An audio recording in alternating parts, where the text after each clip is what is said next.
Chers Gémeaux, bonjour, vous regardez Jean-François sur Fabiola Voyance. Voici vos prévisions pour le mois de mars. Alors ce mois de mars, il est d'abord marqué par un événement très important, c'est l'arrivée, l'entrée de Saturne en Verseau. Saturne, c'est une planète rigoureuse, lente, lourde, qui n'a pas bonne presse, à tort, parce que moi je trouve que j'aime bien Saturne.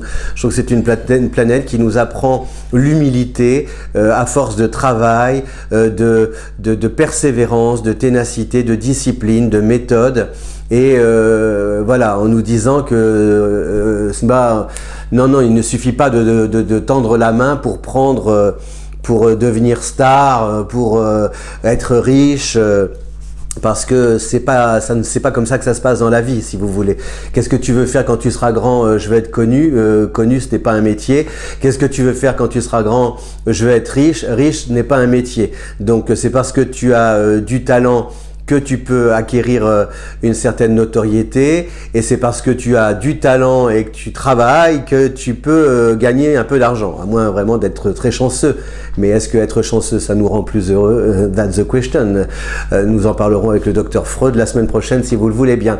Voilà. Donc cette arrivée de Saturne, même si c'est le 23, si c'est en fin de mois, c'est quand même là pendant un bon moment.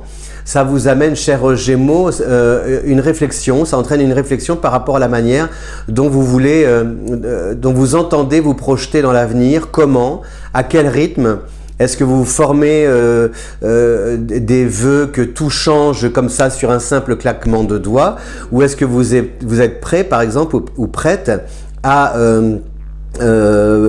initialiser un projet, le mettre en route, l'amorcer, en vous disant qu'il ne prendra tous ses effets que dans 3 ans.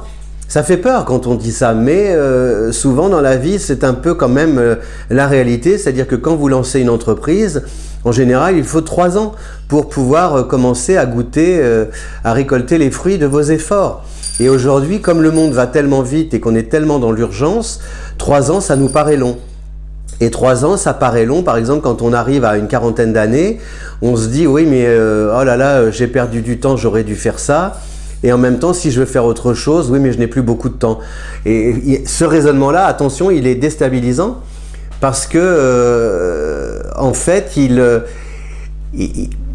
comment dire, il réduit votre désir simplement à un objectif matériel, et qui vous met en état de survie et d'urgence.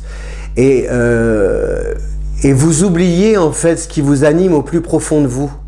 Parce que si vous fonctionnez, si vous carburez en fonction de ce que vous éprouvez réellement tout au fond de vous, le temps n'existera plus. Je pense que c'est comme un peintre. À partir du moment où son ventre là, ça le remue intérieurement et qu'il se lève en pleine nuit pour peindre, il se fiche de savoir. L'important, ce n'est pas de savoir quand est-ce que son tableau sera terminé, voyez. Ce n'est même pas de savoir si son tableau va plaire. Ce n'est même pas important de savoir si son tableau sera vendu. Voilà. Je pense que le peintre, la peinture, c'est la liberté, c'est le summum de la liberté. Voilà. Parce que quand vous écrivez, un éditeur peut vous demander de corriger.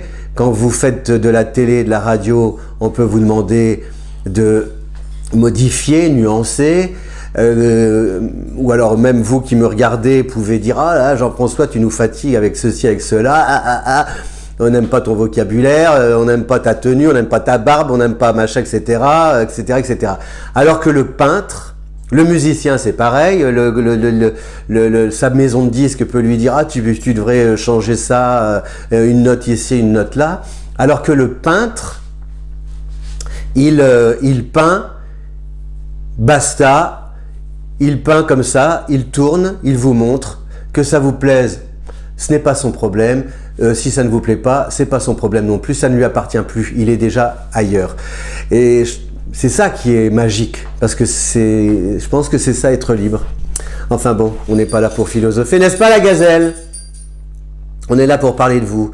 Alors le soleil en bélier à partir du 21, c'est bien, c'est dynamique pour vous, c'est le retour du printemps avec aussi plein d'élan, plein d'allant pour développer de nouveaux projets. C'est très chouette, vous allez vous sentir pousser des ailes. Il va y avoir aussi dans votre entourage, on va vous confier des missions.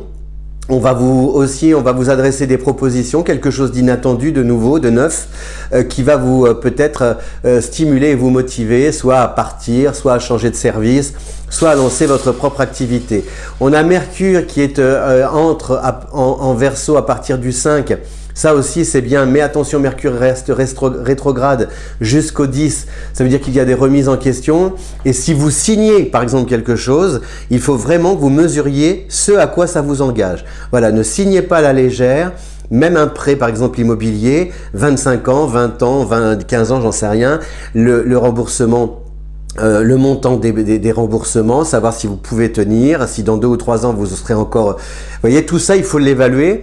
Ne pas partir trop à la légère, décrypter, lire entre les lignes, ne pas prêter aussi, écouter ce que l'on vous dit, mais essayer de discerner le vrai du faux pour pouvoir prendre votre décision et agir avec efficacité. Donc tout ça, c'est-à-dire c'est très animé autour de vous, mais il y a comme on dit familièrement, à boire et à manger, il faut faire le tri. Voilà. Et comme le Gémeaux est un signe un peu insouciant, aussi influençable, il peut, comme ça, c'est le dernier qui a parlé qui a raison. Donc là, faites attention à ça. Ne vous laissez pas, attention au miroir aux alouettes. Ne soyez pas dupes par rapport à tout ce que l'on vous promet. Et vérifiez d'abord si votre interlocuteur sera vraiment capable de le tenir, si les conditions qui sont notées sur le papier, elles seront bien effectives au moment où vous agirez sur le terrain. Tout ça, c'est très important.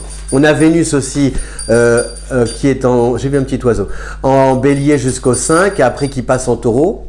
Donc peu d'influence, l'amour n'est peut-être pas votre priorité au mois de... Oui, un petit... Non, c'est le reflet de la gazelle.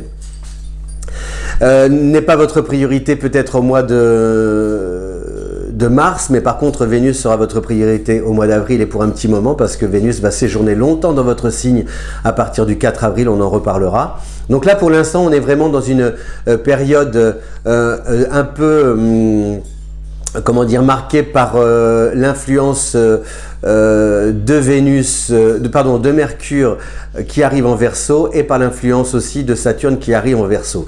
À noter aussi la nouvelle lune qui va entrer en Poisson, qui va traverser le Poisson le 24.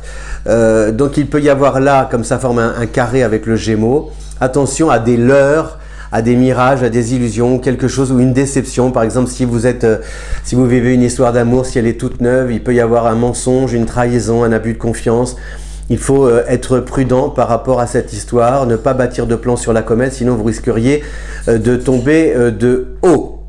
Voilà, chers Gémeaux, je vous remercie de votre fidélité à Fabiola Voyance. Si vous aimez cette vidéo, eh bien, je vous invite à la partager sur les réseaux sociaux. Vous allez dire, ça fait 2 ans qu'ils nous rabâchent la même chose, mais... Voilà, c'est comme ça, parce que c'est peut-être la première fois que vous regardez cette vidéo, c'est pour ça, justement. C'est à vous qui venez d'arriver et de regarder, de découvrir cette vidéo. Je vous remercie d'ailleurs par avance. Et si vous voulez aussi découvrir vos études, personnaliser votre thème astral, vos compatibilités, eh bien tout ça c'est à votre disposition sur le lien qui est en description.